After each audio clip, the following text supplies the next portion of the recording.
মায়ের এই পুজোর জন্য প্রত্যেক বছর আমরা এই 3টে দিন অনেক আনন্দ, মায়ের সঙ্গে থাকবো বলে, সারাটাক্ষণ মায়ের কাজ করব বলে অনেক অপেক্ষা করি। আজকের থেকে সেই দিনটা শুরু। তাই সারা বছর যে মা আমাদের সঙ্গে সব সময় থাকে, প্রত্যেক বছর সেই মার প্রতিমা প্রত্যেক বছর বদলানো হয়। তাই সেই মাকে আজকে গঙ্গায় গিয়ে ভাসান দিলাম। আর এদিকে আমার ছোট বাবা আমাদের পুজোয় অনেক সাহায্য করছে, নিজে গঙ্গায় ডুব দিয়ে তারপরে জল তুলেছে মায়ের ঘটের।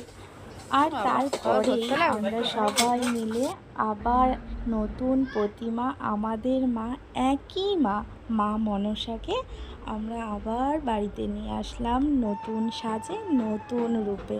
আর আমার মা খুব সুন্দর করে তাকে বরণ করে নিল। আর এই দিনগুলোর জন্য খুব অপেক্ষা করি, এই 3টে দিনের জন্য। আমাদের বাড়িতে খুব আনন্দ হয়, সবাই মিলে আমরা খুব আনন্দ করি এই পুজোর দিনে। মা, তুমি সবাইকে ভালো রেখো, সবার মনোকামনা পূর্ণ করো মা। জয় জয় মা মনসা।